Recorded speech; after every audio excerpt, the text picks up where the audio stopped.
Topic is SEC regulations in defense. And Jason is a partner at Morrison Cohan LLP. So, Jason, tell me about your background. Oh, sure. Thanks for having me on, Michelle. It's very welcome. happy to be with you today. And before we even start, I should say, since I am a lawyer active in this area, everything I'm saying today is my own personal views and doesn't necessarily reflect the views of my clients or of my law firm. With that boring lawyerly disclaimer out of the way, let me tell you a bit about myself. I'm a lawyer. I'm a partner in a New York law firm of Morrison Cohan LLP. I focus on the securities and commodities litigation and regulatory enforcement. And in particular, these days, we're seeing a lot of work in the blockchain and cryptocurrency area. It's, as you know, of course, a very hot young business. And with any hot young business comes a whole bunch of new questions that need to be answered, and people are going to argue about the answers of those questions, both in private litigation as well as in regulatory enforcement by the SEC and the CFTC. Awesome. And what is your story in terms of, in general, that is not related to law? Like, how do you become a lawyer? And That's a good question. I have a background actually in East Asian studies. I studied both in college and graduate school. I studied Japanese and Japanese politics and business. And then after graduate school, I lived in Tokyo for a little while doing work at a computer and internet company back in the sort of early dial-up modem days of the internet.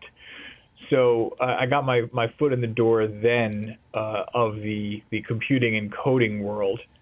And I particularly enjoyed the part of my job that dealt with the negotiating about contracts. We were doing a big internationalization kick at the time, so we were doing international contracts. I really liked doing it, except I knew I wanted to be a litigator because every time the other side said, okay, you've got a deal, I said, great. And internally, I was very disappointed because I wanted to keep arguing about things.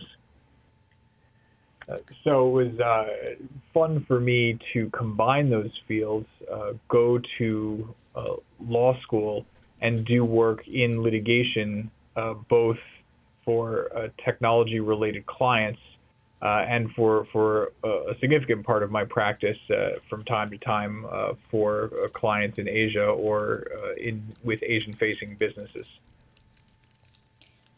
Awesome. And then in terms of the climate right now, what are some background about crypto and the SEC? What have the SEC and the CFTC have done in terms of regulatory enforcement to date? How exactly have they break down their respective jurisdiction? And if you can explain to folks what SEC and CFTC mean, that would be awesome. Great, absolutely. So the SEC is the Securities and Exchange Commission, and basically the SEC has regulatory authority over United States securities and exchanges.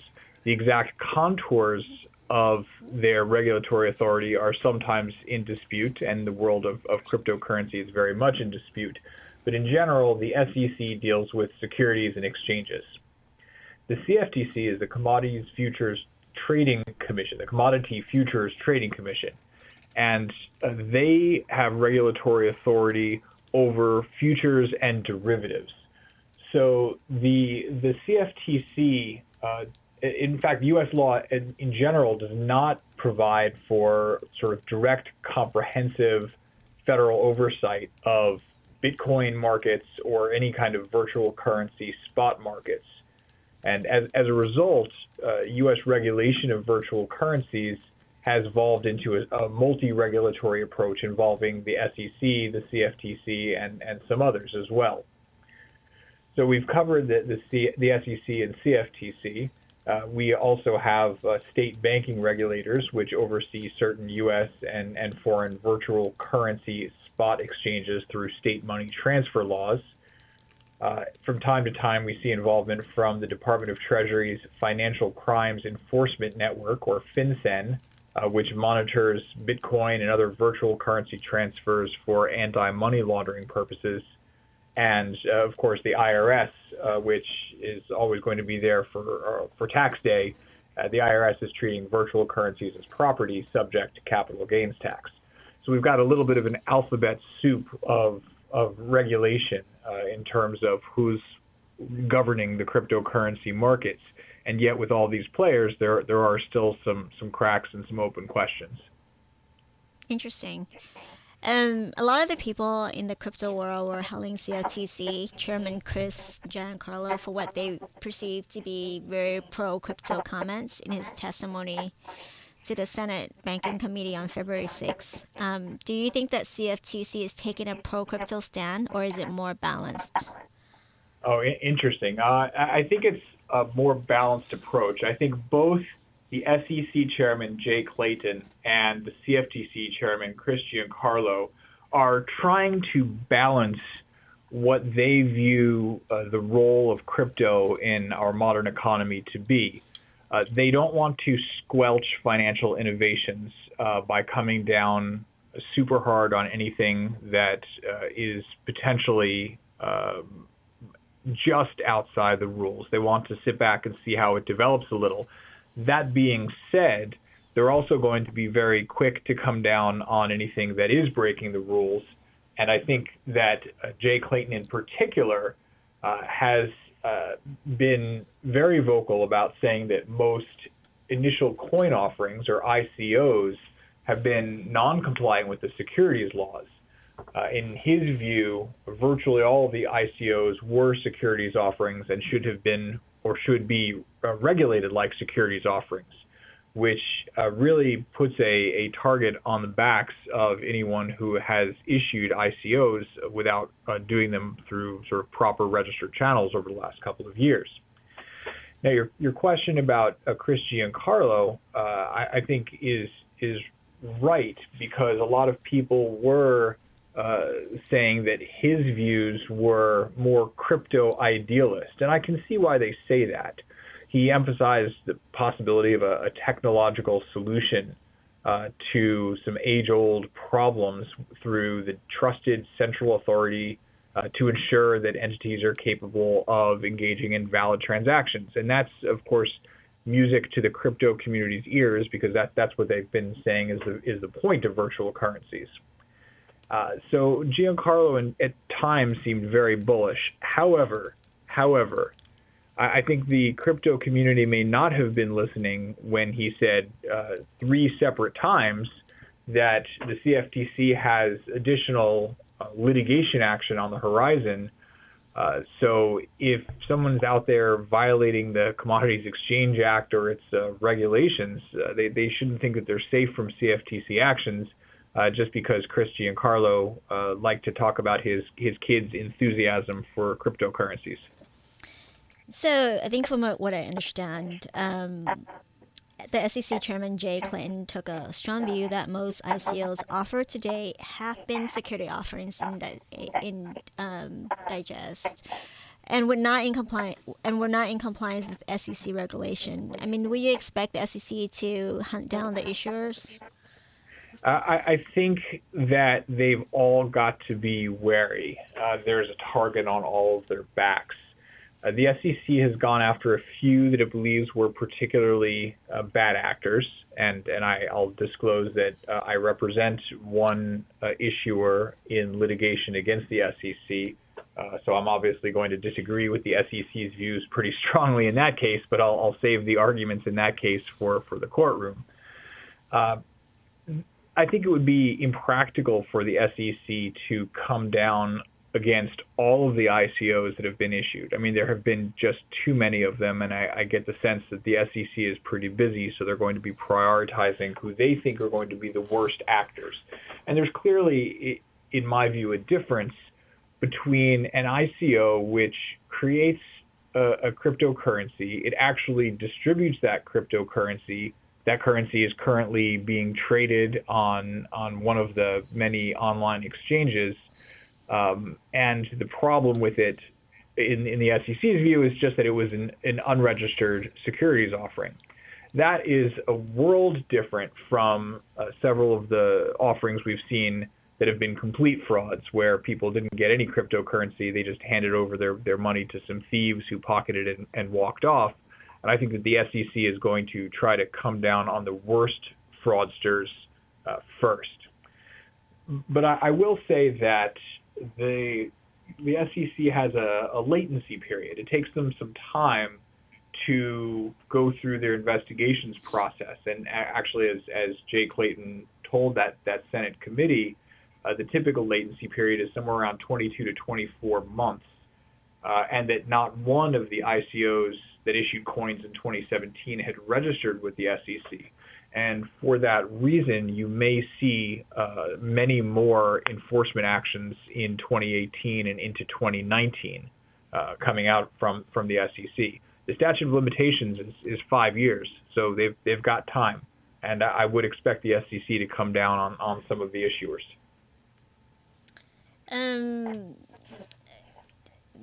Why do you think the SEC is hunting the ICOs down? I mean, is it because they're security and not utility?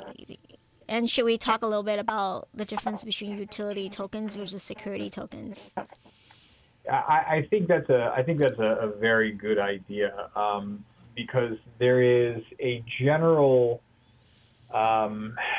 there's a general belief, I think, by many in the cryptocurrency community that they're not issuing securities, they're issuing utility tokens, and their coins are not securities, but instead they're tokens because, and there are a lot of words that follow the because, and sometimes those words are more convincing than others. Mm-hmm. I think that there's definitely some real questions for all of these coins or tokens as to whether they are and should be seen as securities, or whether they're commodities, or whether they're something else entirely, some brand new thing. But there is a test that issued from the Supreme Court in 1946, usually referred to as the Howey test, coming from a case called SEC v. Howey, where what the SEC will look at and what the courts will look at is whether there is a scheme that involves an investment of money in a common enterprise with profits that come solely from the efforts of others. And if so, then they're selling securities. And I think a lot of the so-called utility tokens that people are selling would qualify as securities under the Howey test. Now, there are two issues here. One issue is that some of them wouldn't. Sometimes you can pick holes in the Howey test and say, well, this token is different because it's really more of a prepaid coupon, so it's not an investment of money. Or I don't expect profits to come from the efforts of others. Bitcoin itself, for example, nobody expects profits from the efforts of others because the pseudonymous Satoshi Nakamoto put it out in the world, and there's no company attached to it. Nobody's working hard to increase the value of a company so that you can enjoy the fruits of that equity value increase through your Bitcoin. So it doesn't work that way. But a lot of the people who are just raising money through ICOs are issuing securities under the Howey test. The other problem with the Howey test, in my view, is that it's old. And I think it's outdated. It's old. I mean, this is a test. This is a test from 1946. I mean, that was the year that the ENIAC, the first computer, came out in 1946. I mean, to say that Howey did not envision computers or the internet or cryptocurrency is beyond understatement. So, at some point, I would think that the issue of what cryptocurrency is it a security, is it a commodity, is it something else, might be resolved in the courts. I think in the shadow of Howey, though, when this is tested in the courts, you may find a lot of courts agreeing with the SEC that they are securities, and it might take a few years for the issue to percolate up to the Supreme Court. Wow. I don't know. Howie may be a futurist. Um, so Clayton had harsh words for the gatekeepers. So gatekeepers are attorneys, accountants, underwriters, and others involved in non-compliant ICOs. Is it possible that the SEC will take action against them as well?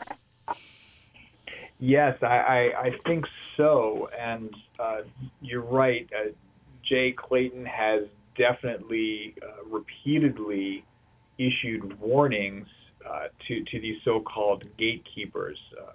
In a note for professionals that the SEC issued, Clayton warned that people who exercise semantic gymnastics to avoid having a coin being a security are squarely in the crosshairs of the enforcement division of the SEC. And that phrase should ring alarm bells for all the lawyers and accountants and underwriters out there who are buying into their own line of thinking that, oh, it's not a security, it's a utility token because words. I think the SEC is not going to give much truck to that. And even if they're wrong, and frankly, I tend to think that they're wrong on that because my own view is that Howie is outdated. That being said, it's not generally a good idea to do things that are going to put you in the squarely in the crosshairs of the SEC's enforcement division. In the Senate testimony, Clayton told Senator Warren for Massachusetts that the gatekeepers haven't done their job, and that's got to be a little bit scary. So, are there any other regulatory agencies getting involved at a federal or state level? There are. So we already talked a little bit about FinCEN, the Financial Crimes Enforcement of the Treasury Department, and the Federal Reserve are also involved, and they look at money laundering issues. One of the first use cases of Bitcoin and other digital currencies were unfortunately nefarious activities. This is, frankly, to me, a little bit odd because it is wholly reliant on anonymity. And I don't believe that anonymity is going to protect anyone here. I mean, people can purchase crypto, people can work in Bitcoin and Ethereum and Litecoin and any of these other coins, and then they can use those coins if they want. And as a lawyer, I do not recommend doing this. They can use those coins for nefarious purposes. They can buy, guns or drugs or whatever other illegal things they shouldn't be buying. They might think, well, I'm anonymous. My transactions are hidden behind a wallet address, which in turn is tied to a false name, so nobody can ever find me, so I can do whatever I want.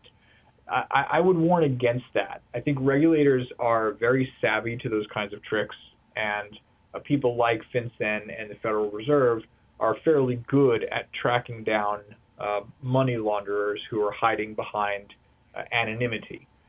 So, the other thing I'd add is if you intentionally misuse anonymity to violate the law, additional penalties and even criminal penalties might apply. So nobody should break the law as a general matter. And I guess I would also note that it seems very, very unwise to try to get around the federal regulators through a mechanism that, although it's supposed to guarantee you anonymity was also specifically designed to create an immutable public record in multiple locations. So, if anyone's thinking about breaking the law and doing things with cryptocurrency they shouldn't be doing, they should be mindful that they are leaving an immutable public record of that is distributed across a decentralized network for everyone to view. So the FinCEN is definitely getting involved.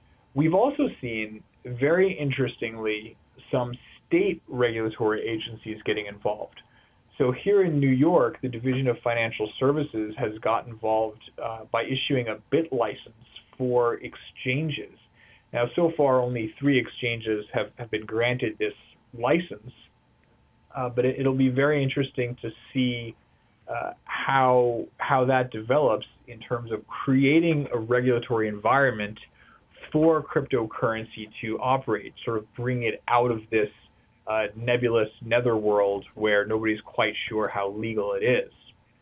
On the flip side, however, the state of Texas has also been very active.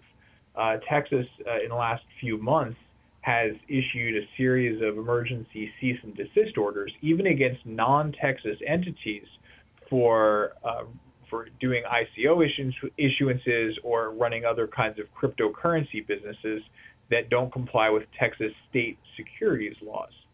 Well, this is a very interesting issue to me because you've got a U.S. state trying to shut down a cryptocurrency business that may not even be operating in that state, just because the nature of the internet means that anyone in Texas can see something that someone in, say, North Carolina or Hong Kong may be issuing.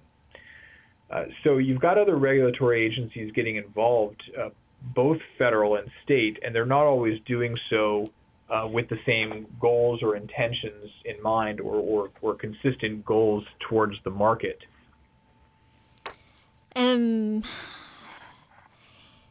Interesting.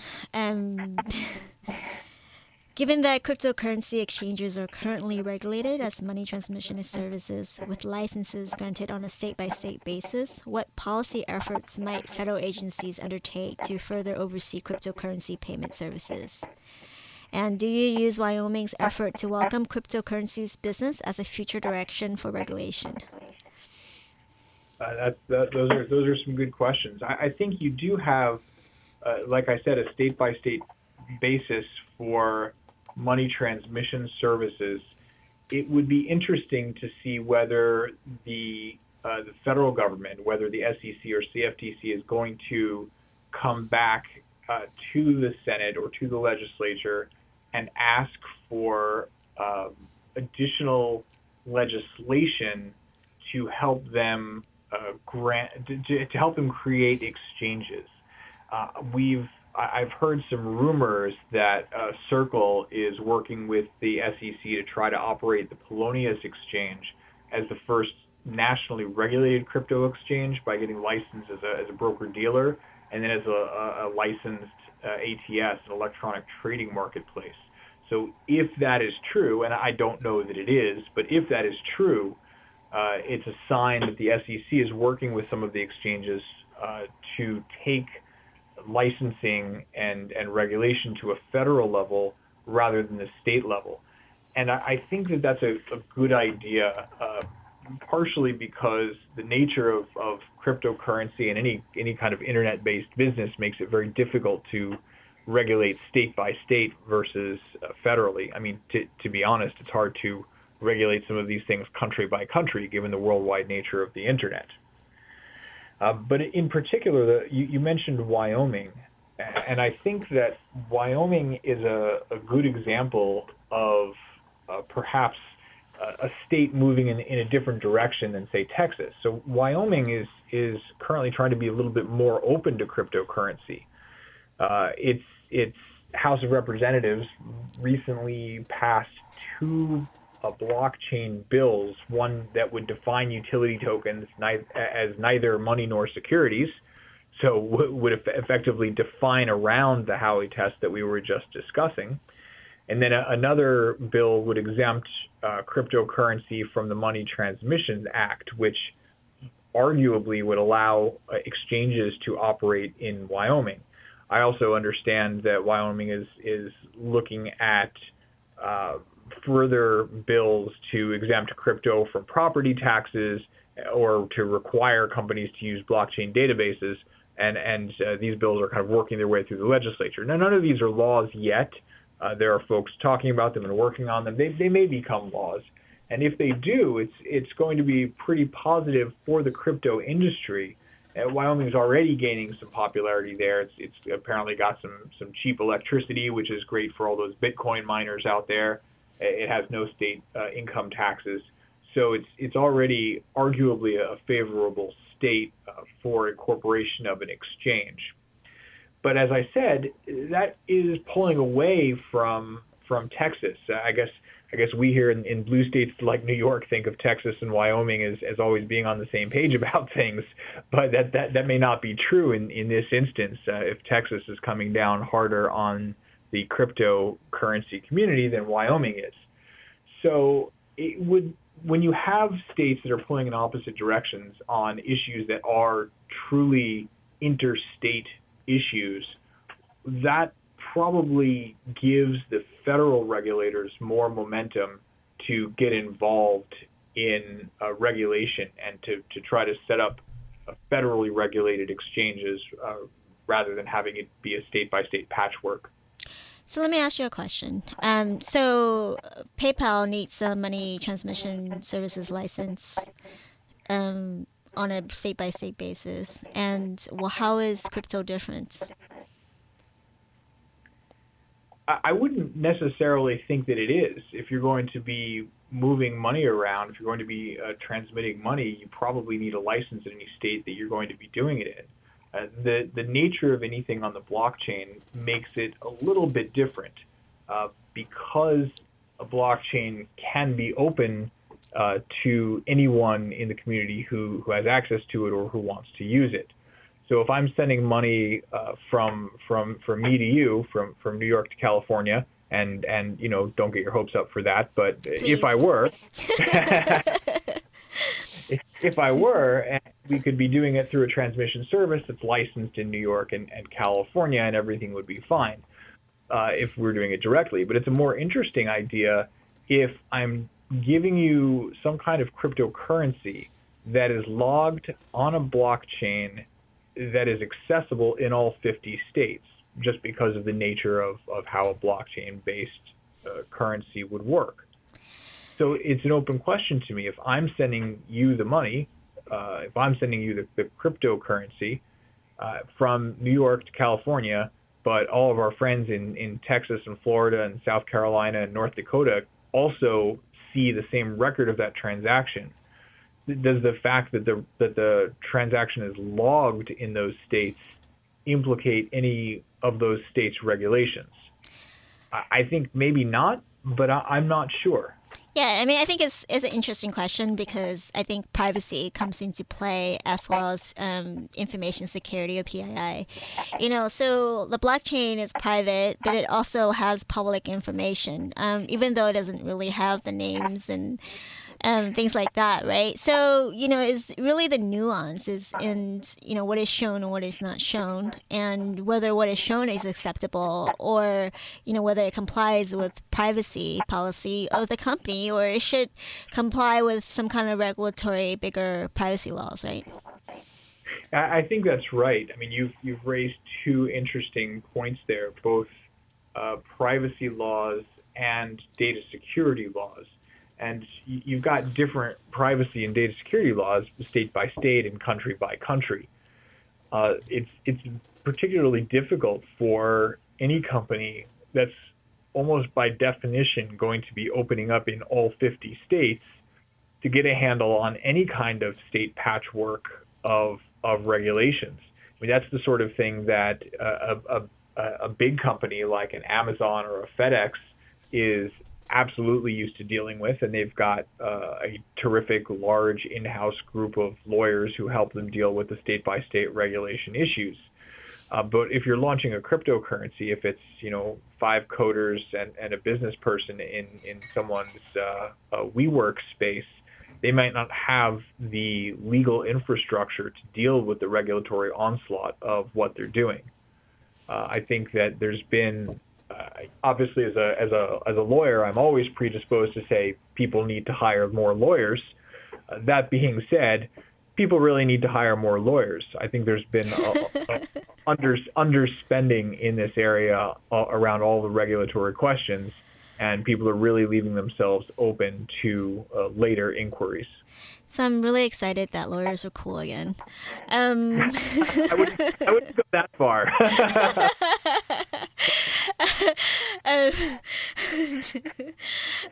Since we're talking about regulation, what is the future of regulatory enforcement action? Do you foresee future rulemaking activity or even a request from the SEC or CFTC for additional statutory authority? That's interesting. I think that enforcement is the easiest thing for the SEC and the CFTC to undertake because additional statutory authority obviously requires an act of Congress, and Congress these days it's tough to get them all on the same page to do pretty much anything about anything. Uh, Partially for that reason, I think at the Senate hearing, both Clayton and Giancarlo said that they weren't requesting any new legislation at this time, but they are looking at some issues in a working group, and if they decide they need new legislation, they'll come back and ask Congress. The SEC and CFTC have the ability to issue rules, but there's a whole rulemaking process. So there's a proposal, it goes out to the community, they take comments on it, there's a vote of the commissioners. So there would be a process, and there may be future rulemaking activity, but if so, it's going to be a relatively slower and more deliberate process. And that's why the most immediate impact from the regulators is going to be from enforcement action. I think you'll see the future of cryptocurrency regulation be sorted out over the course of 2018 and 2019, first through a series of court decisions. Someone is going to be the first to argue that cryptocurrency is not a security under Howey, and they'll win or they'll lose, and they'll appeal or they won't. But you'll get a patchwork of cases deciding these issues, and in the absence of rules or statutory guidance from Congress, the results of these enforcement actions are likely what is going to guide practitioners as to what their best practices should be. I also have a thought. I know that the SEC has, and the CFTC maybe, have advisors on the blockchain. I think, as an attorney for a while at PayPal, I just learned and found out that a lot of the state politicians may not know what, payment or PayPal works, right? So, I mean, I can imagine that for blockchain. If you ask a non-tech person what is blockchain, they might not know. So I think there's an education curve for them to defined and create rules that governed it, right? So I think the SEC I'm really impressed by the SEC and their speed on the knowledge of blockchain. But I really think that a lot of the rulemakers might have a different experience regarding understanding blockchain and the technology and crypto and what it could do. So I think besides having more lawyers, I think there needs to be more education as well. I think that's a really good point. I think that there needs to be education both of the general public, and the SEC and the FTC are making efforts to do that. But there also needs to be education of the rule makers to make sure that nobody's making rules that's going to squelch what could be some really terrific financial innovations. Yeah. I think you're right that the SEC and the CFTC have some good people working there, some very tech-savvy people, both technical consultants and some very technically savvy lawyers, although I may butt heads with the SEC in terms of our professional cases.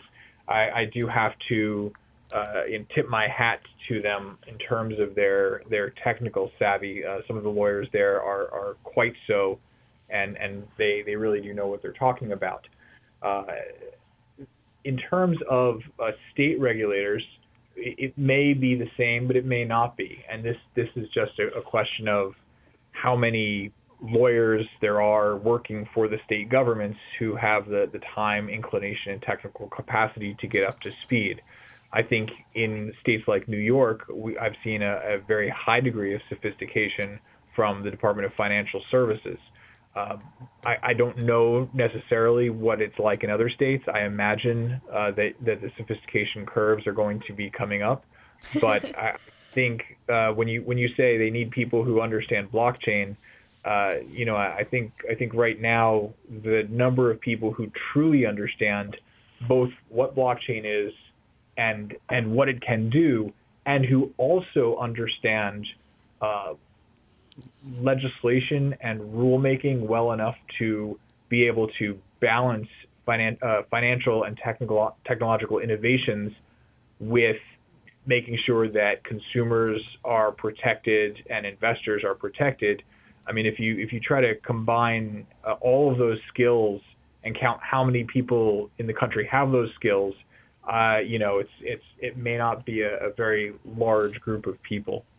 I'm not even necessarily sure I'd count myself in that large group of people. So it's a particular skill set, or two very particular different skill sets that I think a lot of people are trying to play catch up. The lawyers are all trying to furiously understand the technology and the limitations of what they can do with the technology, and the limitations of how the law can apply to the technology.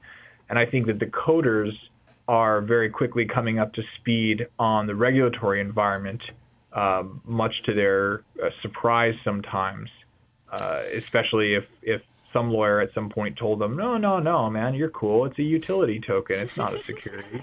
Because words, right? I have never heard so many technical and non-lawyer talking about the Howey test. I mean, it's just is ridiculous. It, it pleases me to hear so many coders talking about Supreme Court jurisprudence. Yeah, yeah, it's interesting. Okay, so on the private litigation side, we're seeing the beginnings of class action lawsuit and other litigation against ICO issuers and other cryptocurrency players. Where do you see these going? Are there types or categories of private litigation, and what's the time frame on these? Yes. So it's not just the SEC and CFTC who are and the states who are suing.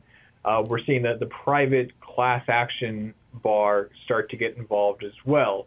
And so we've seen a couple of suits where lawyers suing on behalf of all of the investors in an ICO are basically coming out and saying, hey, that was an unregistered securities offering, and the remedy for that is rescission. We want our money back. And presumably they're saying our coins didn't do as well as we thought they would, so now just give us our money back and let's unwind the deal. We've seen a few of those so far, and I think that we're going to see some more. I mean, frankly, the biggest limitation I see, the only reason we haven't seen more of them, is you see those actions where plaintiffs' lawyers think that there's money there, where the issuers are U.S.-based, where they're easy to go after, and where they know that there can be a recovery. So it's a little tougher for any ICOs that were originating from foreign countries, where tracing assets is going to be an issue, or where there's just not enough money there. If an ICO took in $200,000 and people want their money back now, it may not be enough of an incentive to the plaintiff's bar.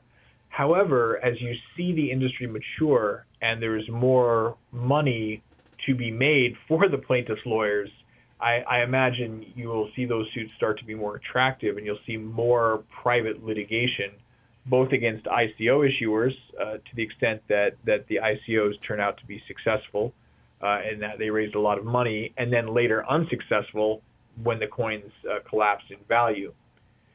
The time frame, again, if there's securities, you have a shorter statute of limitations, but I would expect to see these cases start to come out over the next year or two.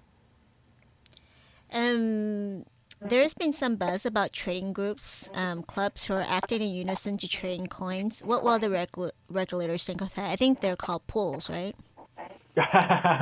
Well, yeah, there's all sorts of online groups and people who are acting in concert and coordinating their trading. And in general, I don't think the regulators are going to think very highly of it. It's going to attract regulatory scrutiny. I mean, look, it could be okay if you and I and 5 friends formed an investment club that met regularly and said, hey, let's all buy 10 shares of Apple this week. Oh, that's a great idea. Let's sell our 5 shares of Google that we bought last week.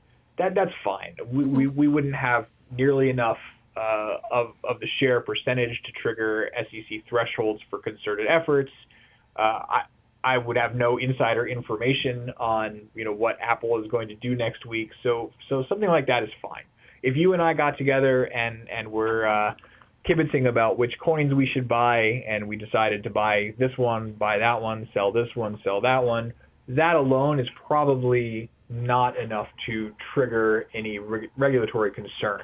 The trouble comes when you've got people trading large amounts in thinly traded coins, because there's a potential there for market manipulation. Mm-hmm. And this to me is the same as people doing pump and dumps in penny stocks, and that's been a bread and butter regulatory enforcement target for the SEC for many years. So that would be problematic. I also see a real problem if folks are trading in their own product, either on tips from insiders in a project. So if the people who started, Jason Coin, and they're saying, oh man, we think this coin is going to go down real soon because we're about to announce some bad news, and you say, oh, time for me to get out of Jason Coin, that to me smacks of insider trading, and you don't want to attract that kind of regulatory scrutiny. So I would not trade on insider tips that are known to the market. I would not trade in my own product. If I was involved with a coin, I wouldn't be telling other people about my own product, so that you don't come under the SEC's crosshairs for tipper liability. I would be very careful about trading in these trading groups unless you're purely smaller volume and you really have no access to inside information at all. So related to that, I was having hang out with a few friends, and we're talking about giving because it's decentralized, right? And the context is really decentralization and empowering the individual. Why do you think that we need the government to tell us what to do with our money and our decision? Well, it's interesting. I would consider myself a strongly capitalist, free market progressive, by which I mean, in general, I don't want the government telling me what I should do with my money. It's my decision. That being said, the government has an important role to play to make sure that the markets are protected, to make sure that investors are protected. So if I want to blow all my money buying this coin or that coin, selling and buying them, that probably should be okay. That should be okay, and I don't think that the government should regulate that. However, if there are folks out there who are lying to investors to get them to invest large amounts, and then they're going to swindle their investors and walk off with all their money, that's obviously something that the government should be involved with. It's a little bit paternalistic, I think, for the SEC to come in and say that some of these coin offerings were bad things and should be unwound, and the investors should be made whole. It suggests that the investors didn't know what they were doing, didn't know what they were getting themselves into. And that's not always the case. Sometimes investors are taking speculations and risks with their eyes absolutely wide open.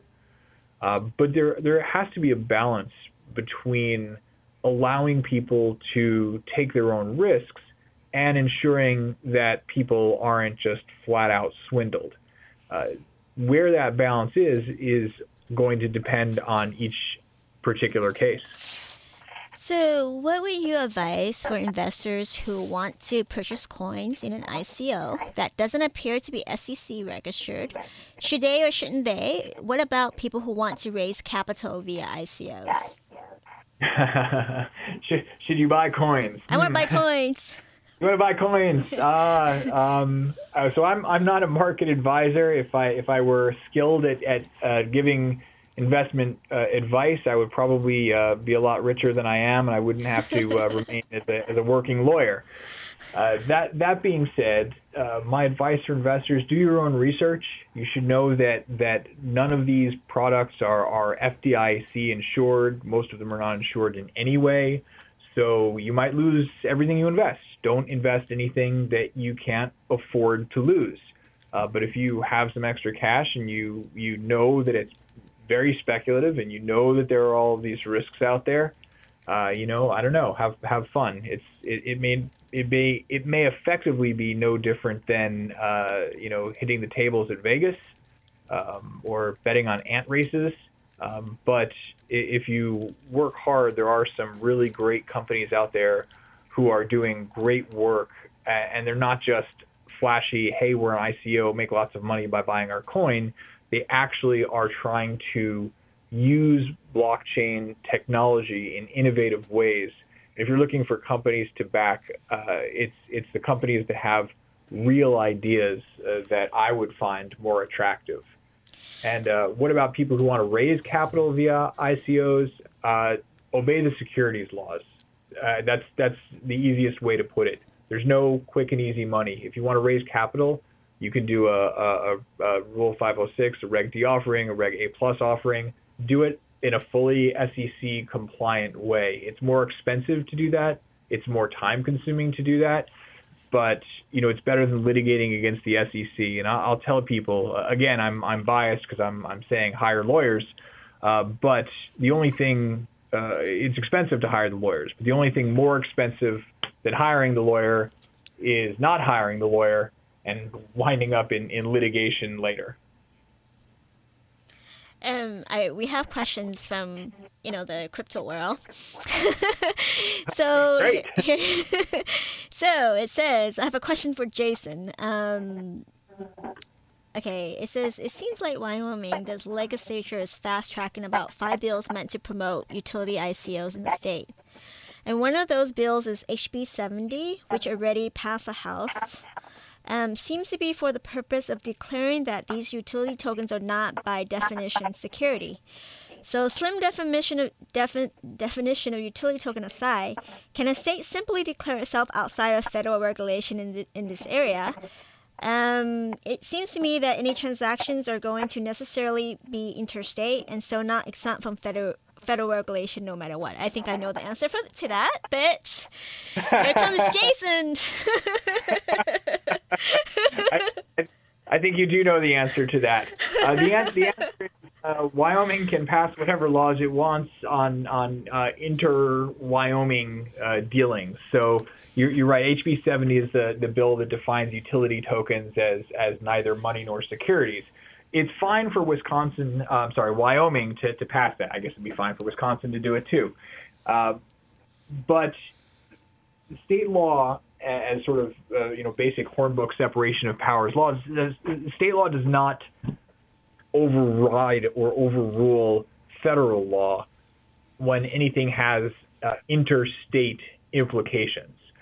So if you were starting a company in Wyoming that was exclusively dealing with only Wyoming residents and no one outside Wyoming, then you could be safe that your state has said this is only a utility token, and I suppose that would be fine.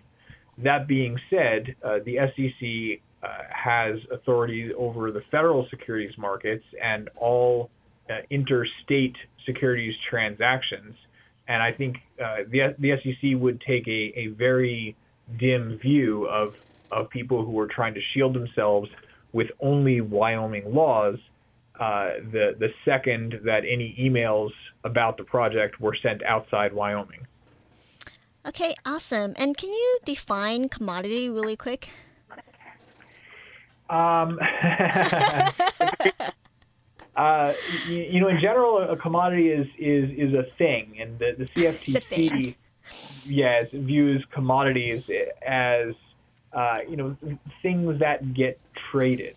But the CFTC has declared virtual currencies to be a commodity, subject to oversight under its authority under the Commodities Exchange Act.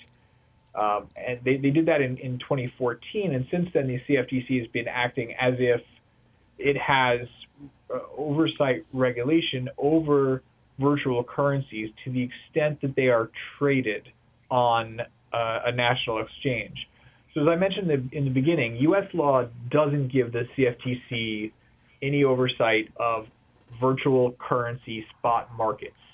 So, if you and I were trading Bitcoin to Ethereum just between you and me, there's no CFTC regulation that is going to govern that.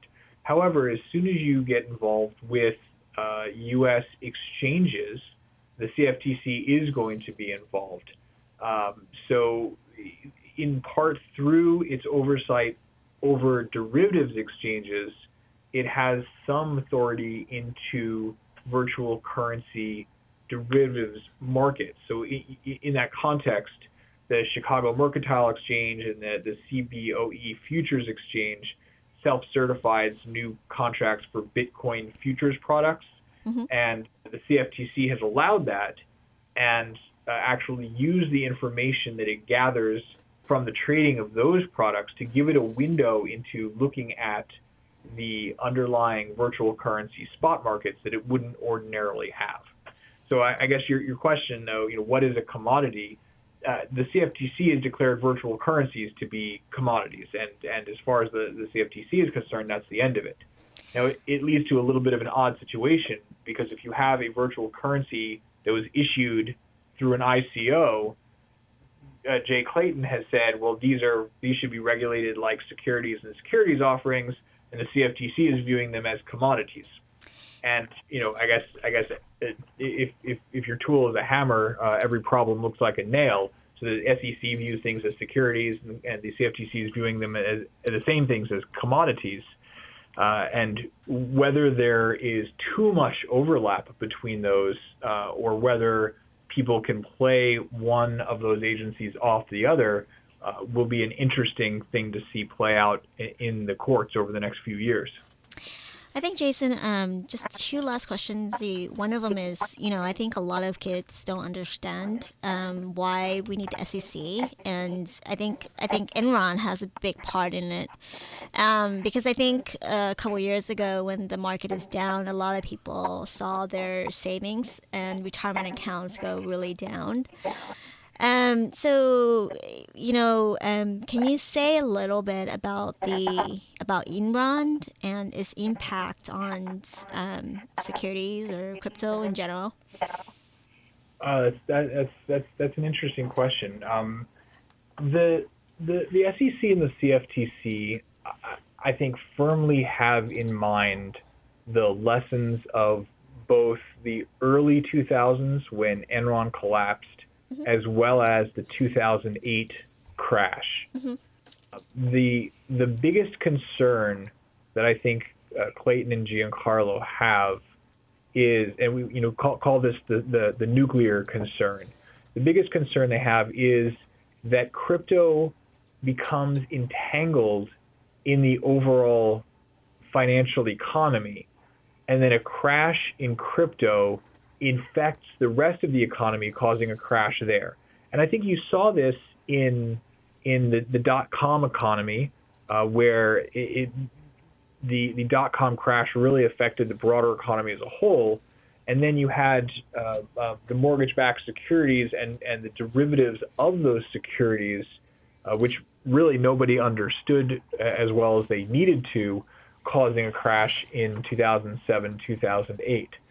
So this idea that there's something out there that we don't understand, but it's got its tendrils into the entire economy, and if it turns down, we're all in trouble, is their nuclear concern. And that's why I think you see some efforts to minimize the size of the crypto markets, or at least point out to the public that they're relatively minor compared to the broader markets as a whole. And you're also going to see them proceed very slowly and very carefully on anything that integrates. If the crypto world collapses and it takes out nothing else with it, then the SEC and CFTC they haven't failed completely. But if it collapses and takes out other sectors of the economy, then I think that they will have failed pretty drastically. Now, in terms of Enron, I mean, Enron was a hotbed of fraud. I mean, that was pretty well established in the years following, but it was a spectacular failure of a lot of regulatory overseers to not have caught that. And then again, as we go forward to 2007, 2008, the SEC came under a lot of criticism for, despite routine audits of, say, Bernie Madoff, not catching Madoff's spectacular fraud. So you have all of these lessons from history, and this isn't history like Howey in 1946. This is recent history. This is within the memory of all of the people, all of the lawyers who were working in this field regulating it. And having learned these lessons, the last thing we want is a lack of oversight leading to these large-scale frauds, particularly where those frauds are integrated into an economy such that the collapse of one fraud can have a devastating effect on the overall economy. So for the kids out there who are wondering why we need the SEC, I think that's why. And did they prevent the crash after Enron or the crash in 2008? Well, no, they did not. And one can say that they failed in that regard. But there may have been other things that they did prevent that we'll never know, because we don't know about the dog that doesn't bark. And as much as, like I said before, as much as I butt heads with the SEC in my day-to-day litigation against them, I do think that they do an incredibly important job, and it's vital for them to be overseeing the markets to try to root out true fraud and try to monitor things so that they don't infect the economy and cause greater collapses. So Jason, what is one advice that you have for crypto enthusiasts and ICO issuers? And if people wanted to reach you, how would they do that? Great. People can always reach me. I'm Jason Gottlieb. I'm a partner at Morrison Cohen. And probably the easiest way to reach me is to Google that, Jason Gottlieb, Morrison Cohen. I will be the first hit. And as a bonus, anyone who does that can visit my webpage at my law firm, and they will see the Morrison Cohen cryptocurrency litigation tracker. I'll just work in a little plug for it. We've been looking at all the litigation, all the regulatory enforcements, and all the regulatory pronouncements, and we're keeping track of them all. So if you're interested in seeing what's going on, we have a large table with a wealth of primary sources available at our webpage at morrisoncohen.com. So you can find me, Jason Gottlieb, at Morrison Cohen very, very easily. And my advice for everyone out there is the old advice they used to give at IBM: think, just think. There's a lot of interesting stuff going on in this field. There is some fantastic innovation going on, all sorts of really interesting companies doing interesting work. It's been very exciting for me to speak with a lot of the people doing work in this area. But for investors, think carefully about who you're investing with, what you're doing, do your research, be careful, know that there are risks here. But it's going to be a really exciting time. I feel very much like the early days of the internet, back when I was working in Japan on increasing dial-up modem access to the hinterlands of Japan. Nobody quite knew why they wanted to be on the internet or what they could do with it, but they were sure it was going to be a thing. And I think we're, now that we're here some 20 plus years later, blockchain is the same thing. I think there are a lot of people still trying to work out what we're going to do with it, but I think that there are some really interesting use cases out there, and I'm really looking forward to helping people work through regulatory litigation issues that they might have to try to bring some of those use cases to the world. Awesome. Thank you for your time, Jason. We're going to have you again, pretty sure.